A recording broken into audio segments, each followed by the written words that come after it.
I remember when I was in high school. It was my senior year. And one day after classes ended, I was just hanging out with some friends. It was just another typical day. But this day was a little bit different. One of my friends had just gotten a car, and so he was driving around with a few of us. You guys ever had Chipotle? He said, turning around from the driver's seat. Now, for me, I had never heard of it, and we were all hungry, so we decided to go. I remember ordering a burrito, which looked pretty good as the employees prepared my meal right in front of me, something I wasn't used to. This is the kind of meal you don't want to have too often. I remember my friend saying, you don't want to overindulge because it's just so delicious. Now, I agreed, but I think we were really just reflecting on the fact that we were broke high school students and couldn't afford to take trips to Chipotle that often.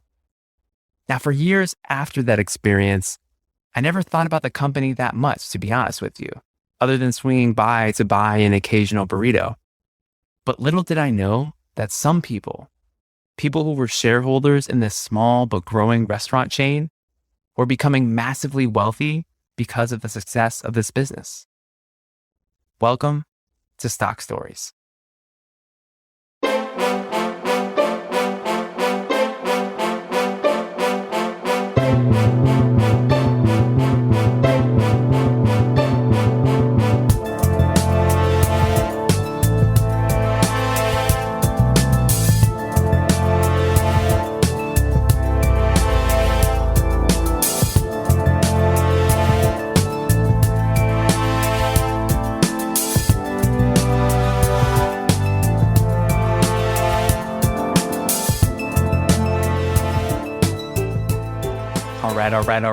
All right. Welcome to the Stock Stories podcast.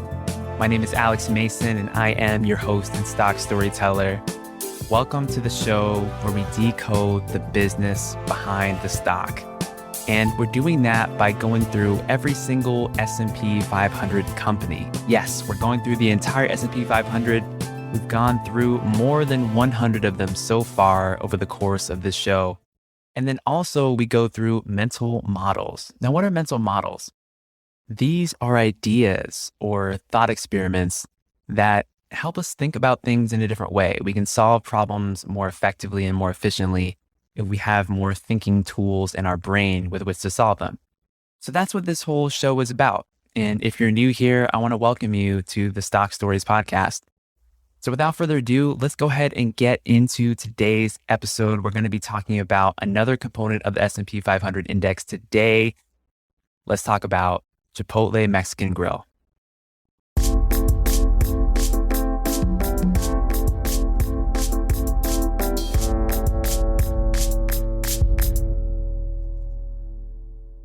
Chipotle Mexican Grill, ticker symbol CMG. Well, Chipotle was started in the 90s by a man named Steve Ells. And Ells was always interested in food. He was always so passionate about it. Ever since he was a little kid, all the way up through school, as he grew up, he was really into food. So much so that he went to New York and studied at the Culinary Institute of America. So he was really focused on becoming a chef. And he even worked as a line cook for a restaurant over in San Francisco. And while he was in San Francisco, he went to this area of the Bay Area called the Mission District. And I've been to the Mission District before myself, and it's a pretty cool area. If you've ever been there, you know there's just a lot of places called taquerias. And if you're not sure what that is, it's basically a place where you can get Mexican food. And he just observed how popular these kinds of restaurants were down there. And he thought, how cool would it be if I created something similar to this? So he went to Denver, Colorado, and he found this little spot not too far from the University of Denver campus. And actually, a few years ago, I was in the Denver area with my family and actually drove by this area right next to the Denver campus. And I saw it. It was this building, which of course now it looks much older.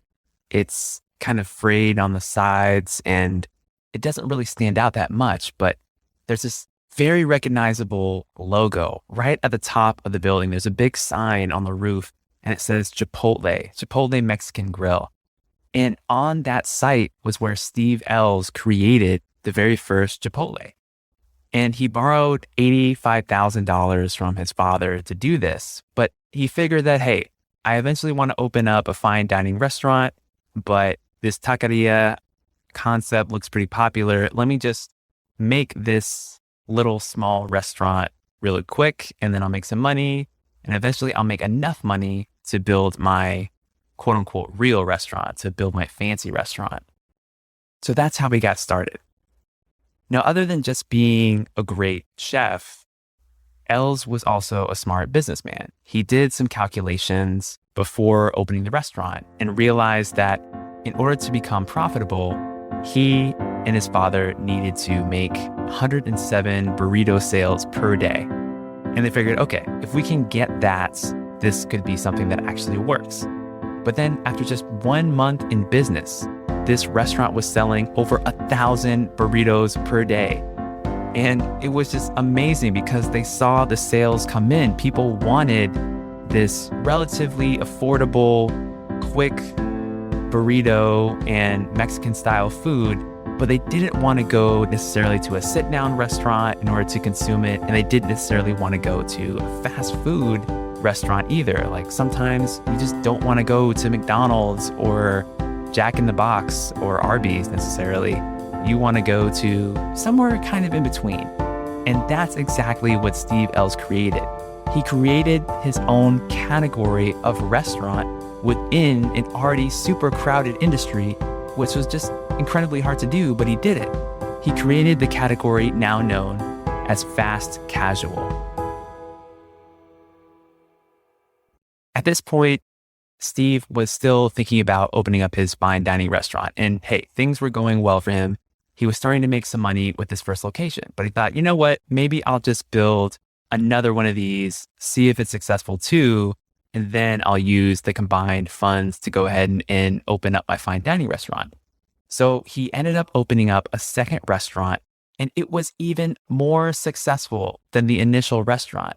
And by this time, he had enough free cash flow from his 2 stores. He decided, okay, there's really something to this, and I need to keep continuing down this path to see where it leads. Now, this was all happening in the 1990s in the Denver area. And by 1998, Ells had grown Chipotle to a chain with 16 different locations. And it was pretty amazing because he went from this person who literally had no business. He was a really great chef, but he wanted to open up a fine dining restaurant. This was not his original plan, but his original concept was so successful, it ended up spawning all these different restaurants, and he became a chain. He created the Chipotle Mexican Grill chain, but he was funding it all through his own cash and through his father's cash as well, who he borrowed money from. The next step, he reasoned, was to expand more. And this quick growth attracted the eyes of one of the industry's biggest giants. And it's a company that we've covered on the podcast before. Yep, none other than the #1 restaurant chain in the world, McDonald's, started to look for a way to invest in this fast-growing Mexican concept over in Denver, Colorado. In 1998, McDonald's approached Steve Ells with the idea to invest a minority stake in the business. And Ells accepted. He knew that McDonald's was amazing at what it did and that they knew how to take restaurant concepts and scale them up really fast. And that's exactly what they did. They worked together to build Chipotle from this fast-growing regional brand in Colorado into what would become a national brand and eventually an international brand. By 2005, just 7 years after that initial McDonald's investment, Chipotle grew from just those 16 restaurants to over 200 spread out across the country. And Chipotle was becoming really, really popular at this point, and it was becoming a truly national chain. At this point in the company's history, though, things were changing a little bit. McDonald's offered Steve L's and Chipotle Mexican Grill a lot, especially in the early years. They were able to provide them capital that they needed to expand quickly. They provided them a lot of know-how about geography and demographics. For example, where do you build a new restaurant? How do you figure out the traffic patterns, and how do you figure out what kinds of things to offer customers? McDonald's was and is a master of restaurant operations. And so Chipotle learned a lot of things through this partnership. But eventually, the cultures of the two firms just ended up being different at the end of the day. McDonald's wanted to do things a certain way, and Steve L's with Chipotle wanted to do things another way. For example, McDonald's urged Chipotle to add breakfast items to its menu and to add a drive-through option in its restaurants. And that was just something that Steve L's was just not really down for. He didn't want to do that. He had his own vision for how the company would be going forward. So eventually, McDonald's and Chipotle decided to part ways, and they decided to split their respective entities. In January of 2006, Chipotle had an initial public offering, debuting at about $22 per share. And in the same trading day, its stock rose by 100% and went up to $44 per share just in a single day. So there was a lot of hype around this IPO and in Chipotle becoming more of a standalone entity. Now, McDonald's ended up divesting its stake in a series of transactions throughout the first half of 2006, ultimately spinning the company off to shareholders. And so if you were a McDonald's shareholder back then, you would have had the opportunity to also become a Chipotle shareholder. But eventually the two companies split completely, and by the end of 2006, Chipotle was its own standalone publicly traded company without any investment from its former parents, McDonald's. Throughout the next decade, Chipotle performed pretty well. They were their own standalone company. They were expanding across the country, and all of America was falling in love with this new place they could get burritos in this environment that wasn't quite a fine dining establishment, but wasn't quite fast food either. And they really thrived during this period, opening stores across many states throughout the country. In 2015, however, things started to go badly for Chipotle. Some customers in a Seattle, Washington store started experiencing some health problems, and the people who analyzed them at the hospital were able to link this to eating at a Chipotle Mexican Grill. And then later, this happened too in Oregon. And before you knew it, there were over 60 people in 15 different states that had experienced cases of either E. coli or the norovirus because of Chipotle Mexican Grill food. Now, as you can imagine, this was a just public relations disaster for Chipotle, and it really hurt their brand. A lot of people didn't trust them. I remember I even stopped eating at Chipotle's for a while because of it, because there was such a big public scare over the food safety at the time. But Chipotle tried to not just save its image, but improve the food safety of the products across stores throughout America. And eventually the crisis subsided. Some people were hospitalized and experienced a lot of pain because of these foodborne illnesses. But at the end of the day, nobody died from it, and Chipotle was able to improve the quality of their products. So they did live to see another day. Now, many years later, they did end up having to pay a hefty federal fine because of these incidents, but the Center of Disease Control were able to rule that Chipotle was no longer experiencing these kinds of incidents with its food. After that storm was over, Chipotle began to resume its massive growth phase and expanded in other parts of the country, just rolling out hundreds and hundreds of stores over the years. Now let's talk about the business as it stands today. We know about the history of Chipotle, but what are they like today as a business here as I record this in 2021? Well, first of all, let's acknowledge the massive innovation that Chipotle was. They helped invent the fast casual category, which combines the elements of a fast food restaurant and a formal sit-down restaurant experience. This was really new back in the early 2000s, and not many companies were doing it, but Chipotle was doing it and doing it very well. Now, Chipotle today is considered the top Mexican-style food chain in the United States, and they have over 2,800 locations. Now, these are almost all located in the United States, but they also have a couple of international locations as well. But they're very much a US-based business. Their menu isn't like a typical fast food style menu or even like a typical sit-down restaurant experience. They have a simple, smaller, and focused menu. And these are what they sell.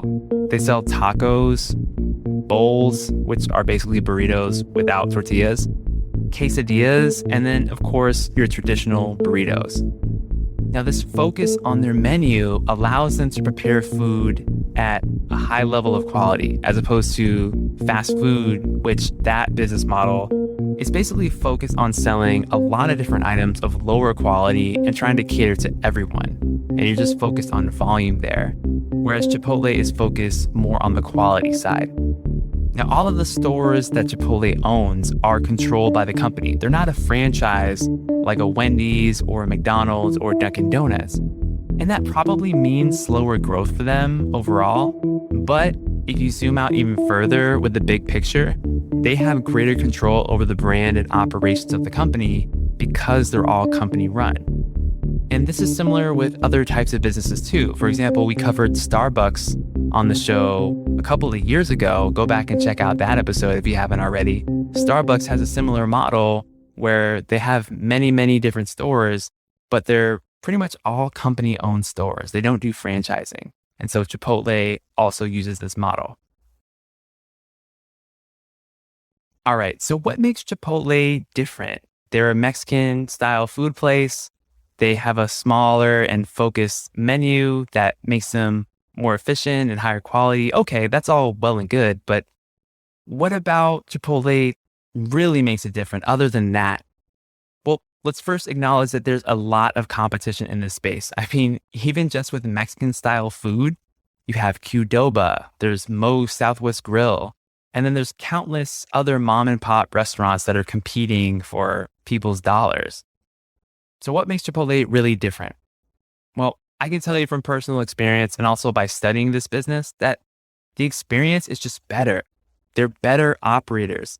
And as a consumer, you can feel it and you can taste it when you go to the store. I'll give you an example. So the founder, Steve Ells, one time he was focused on the cilantro. The problem was the employees, they weren't drying the cilantro, they were wetting it and then they were chopping it. But that's not how Ells thought you should do it. You're supposed to dry the cilantro first before you chop it so that when you do, it has this nice fluffy texture. Now that's a small detail, but it's just indicative of how Ells wanted to run his business. There's great attention to detail with everything here. Another example is that the management team, they tried over 100 different tortilla makers. You know how when you walk up to the line and you will put in your order for your burrito and they put the tortilla in the maker, and then within just a matter of seconds, you have this beautifully warm, nice tortilla ready to go to hold your burrito. Well, that machine was custom made by their engineers because they just couldn't find a tortilla maker that was good enough for their purposes. And so it took them years to develop that in order to meet the expectations of Ells and the rest of the management team. So details like that tell us that Chipotle is really focused on quality and they're really focused on streamlining their operations in order to provide an excellent customer experience. Now, if we contrast that to other fast casual restaurants or really just restaurants in general, I mean, hey, many do not have a consistent experience and are really just hit or miss. I'm sure you and I have many stories of restaurants that just weren't that consistent and something or other was kind of off about the experience, which made us not want to go back ever again. To me, Chipotle is a prime example of the premiumization of otherwise small life indulgences. And I think that's part of the reason they become successful. Chipotle is to the fast food industry what Boston Beer Company is to the beer industry. If you follow me on Instagram at Stock Storyteller, you know that lately I've been talking a lot about Boston Beer Company, which I haven't done an episode on them yet, planning on doing it at some point in the future. But they make the drinks such as Sam Adams beer. They make the truly hard seltzers. They make those kinds of products. And they had this premium niche within their category, within the broader beer market. And to me, that's kind of what Chipotle is like to food, to fast food in general. They have this little niche where people are willing to pay a little bit more to get a significantly better experience than something like a traditional fast food restaurant like a McDonald's, for an example. So people are willing to spend just a little bit more just to get something a little bit better than that mass market commoditized version. Now, they don't necessarily want to pay for luxury fine dining, but people do want to feel like they're getting luxury at a value price. That's something that's very appealing to people. Now, over time, they've experimented with different types of restaurant concepts. They have tried different cuisines with other restaurant brands, but honestly, they're not really worth mentioning here because none of them have really taken off, and Chipotle hasn't really put a lot of investment or focus into those concepts, at least as of yet. Let's go ahead and move on to the financials of this business and talk about the numbers. So we've talked about how Chipotle is focused on quality. They're obsessed with creating this awesome experience, streamlining their processes. Well, how does that bear out in the numbers of the business? Remember, before we invest in any stock, we need to make sure that the business is actually moving in the right direction from a financial perspective. Otherwise, hey, what's the point, right? Stock prices ultimately follow the profits of the underlying business over the long term. So let's go ahead and look at it. Now, for the sake of comparison, as we usually do on this show, we're going to compare a couple of different years worth of data over a broad range just to get an idea and a sense of the trends for this business. And first, we'll look at the sales. So we're going to look at sales from 2013 to 2020. Now, in 2013, Chipotle made over $3 billion in sales, so a pretty good amount for a restaurant chain. And then in 2020, they made just under $6 billion. So that's about a 9% annual growth rate in sales. So pretty good, pretty solid growth rate. Honestly, I thought it was going to be a little bit faster, a little bit bigger growth. But then I also realized that 2020 was the year the pandemic started, and a lot of restaurants and establishments like Chipotle were hit pretty hard. Even though they pivoted quickly to a delivery model, it was still pretty hard on their business, especially during the early months of the pandemic. So I understand how their numbers were impacted a bit there. Now, looking as far as the profits, in 2013, Chipotle made over $320 million. And in 2020, they made over $350 million. Now, looking at these numbers, I'm like, wait a minute, that's not really a huge difference over a 7-year period. Why is the profit number not really increasing that much? But I looked at the net income or the profits for the last 12 months of data. So I'm recording this in 2021. So there is some data for the past several months in addition to just the 2020 data. And for the last 12 months, the profits have been almost $600 million. So that's about 7.5% long-term annual profit growth, not including COVID impacts. So this is a business that is definitely making more money. It's just that COVID kind of hit their bottom line. And then as far as their earnings per share, remember, it's not just about the profit the business itself makes. It's about the profit that you and I make as shareholders. And we can look at the earnings per share to figure out how that's growing. So in 2013, the business made $10.47 per share, and that increased by 2020 to $12.52 per share. So not a very high growth rate on a per share basis, but there is a little bit of growth there. Now let's look at the balance sheet. I like to look at the cash, first of all. How much cash does the company have? Now, after looking at the income statement and seeing that the profits haven't really grown as fast as I had hoped that they would grow, I was a little bit more satisfied when I looked at the cash balances, because in 2013, Chipotle had just over $300 million in cash. And then in 2020, they had over $600 million. So they nearly doubled their cash balance, which I think that's pretty impressive because this is a business that actually does not have any long-term debt. That's right, no long-term debt on their balance sheet, which I think is very impressive, especially for a restaurant chain. A lot of restaurant chains do employ the use of a lot of debt and leverage in order to increase their short-term returns.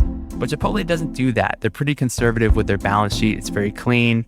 And so the fact that their cash balance has gone up that much, to me, that means, okay, you're doing something right. You're actually building a lot of equity for shareholders. You're actually building the book value of your business, which is just another way of saying the net worth of your business over time because you're piling up that cash. And keep in mind, this is while Chipotle is still expanding across the country. They're still building out these restaurants and they're not franchising them. So remember, in a franchise model like a McDonald's or a Wendy's, a franchisee takes most of the financial risk. They're putting up the money. They're the ones who are paying the franchise fee, building out the store, or whatever it is. Whereas Chipotle, it's all company owned. They have to front this money. So even with investing all this money in new restaurants across the country, they're still piling up the cash and they don't have any debt. So to me, that's an excellent sign right there. That is an excellent business sign right there. And then lastly, as far as financials go, looking at the cash flow. Remember, cash flow is the money coming into and out of the business. We want to see the inner workings of the cash. So operating cash flow, this is the amount of money that the business makes as a part of the course of their normal operations. And in 2013, they made over $500 million in operating cash flow. In 2020, it was about $650 million, a little bit more than that. So a decent increase there in operating cash flow.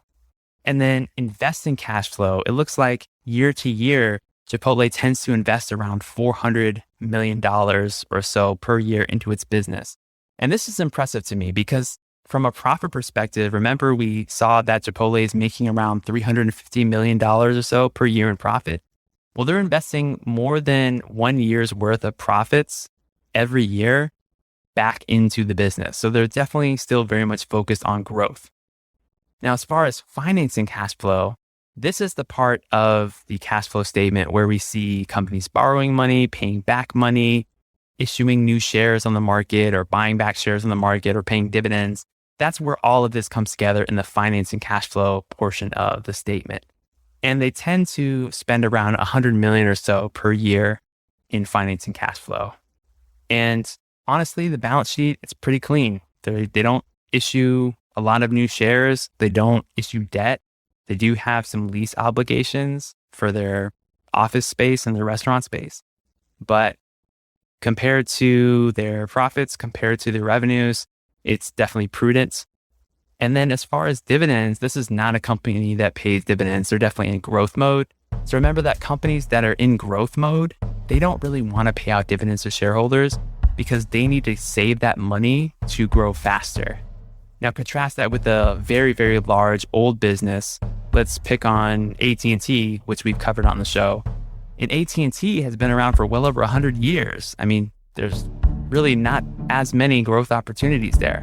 So instead of trying to reinvest in projects that aren't going to make a lot of money, the board of directors decides, hey, we're just gonna pay you. We're just gonna pay you our profits and pay them out as dividends. So that's more appropriate for a larger, more mature company. Whereas a company like Chipotle, it's only been around for 20 years or so. So it makes more sense to reinvest those profits that it makes into building additional stores, into advertising campaigns, into helping grow the profits even further down the road. So no dividends here for Chipotle. And then lastly, as far as the shares outstanding, remember we talked about earnings per share. That last part, the per share part, that relates to the shares outstanding. So how many shares of stock exist? In 2013, they had 31 million shares. And in 2020, they only had 28 million shares. So that's relatively good. We're not getting diluted by the board of directors, but they're not buying back a ton of stock either. It's just kind of sitting there. So that's fine. I'm totally fine with that as a potential shareholder. That's not something that bothers me or excites me either way. Now that we've looked at the financials, let's look at the synthesis of the business. Let's kind of bring these things together We've looked at the history, we've looked at the business model, some of the numbers. Now let's try to put things together and come up with some kind of investment thesis here. Okay, so the first thing that I'm thinking about is we have to recognize the fact that the restaurant industry, this is a very hard business to be in. This is true for Chipotle, it's true for McDonald's, Wendy's, Yum Brands restaurants, and countless others. Consumers have an incredible amount of choices. So because of that, this is kind of a hard business to be in. So what are Chipotle Mexican Grill's competitive advantages going forward? Well, here's what I see. First of all, they seem to be a top class operator. They know how to create a good brand and preserve it. They know how to build a brand and make it attractive. I mean, even with the whole E. coli salmonella scandal back in 2015, I mean, that was only 6 years ago, but it seems like people have basically forgotten about it at this point, and people are going back to Chipotle in droves. To me, that speaks to a high quality business. If people are willing to overlook something like that, which is really not that far in recent memory, then that tells me that there's a strong brand there.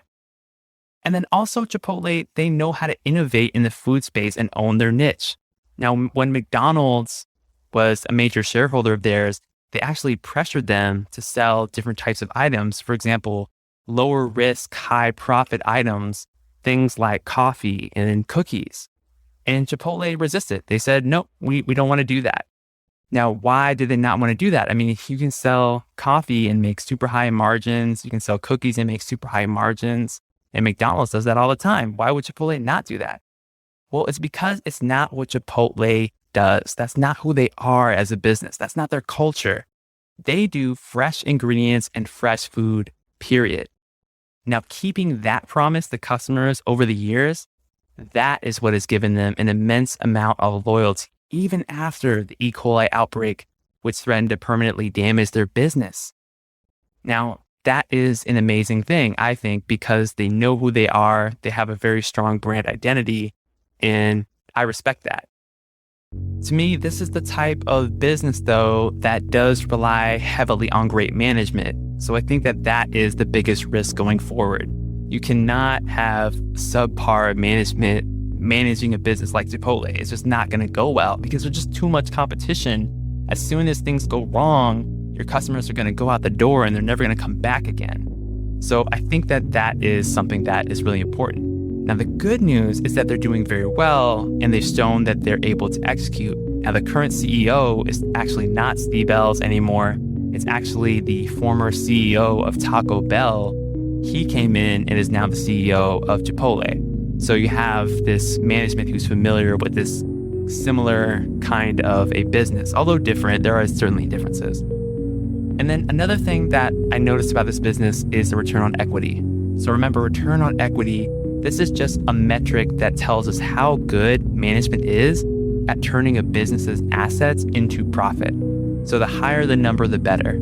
So you're utilizing the company's assets to create more and more profits. And the return on equity here is typically in the high teens, which I think is pretty great. That means they're able to really turn those chips and queso into chips and queso. Right. Sorry. Forgive me for that one. Now, as far as valuation, let's talk about the stock price right now. Okay. Chipotle is trading at around $1,900 per share. Yes, that's almost $2,000 for a single share of Chipotle. Now, compare that to the expected earnings in the next 12 months of around $29 or so per share. That puts the shares today at a multiple of 65 times earnings. Now, I think that's a bit rich, especially since this is a chain that's grown to already 2,800 restaurants. So that's kind of a high valuation, but it is definitely a best-in-class operator and it's a high-quality business. Now, sometimes, I don't know about you, but I kind of get discouraged doing all this research and finding these great businesses that are just not cheap. Well, that's kind of part of the game. That's part of being a professional. It's part of being a real investor, is that we don't just buy something because it looks good. We buy something because we think it's going to make us money. So be patient, my friend. Don't worry. Chipotle will be cheap again.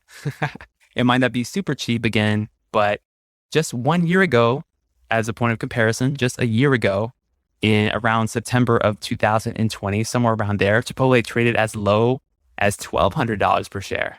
So $1,200 per share compared to $1,900 per share, there's a big difference there. Now, it's definitely at all-time highs right now, but there's no doubt this is a wonderful business. So for me, Chipotle is one to watch. It's got a clean balance sheet. It's got a strong brand, great management, and hey, I love the burritos. So definitely one to look at going forward.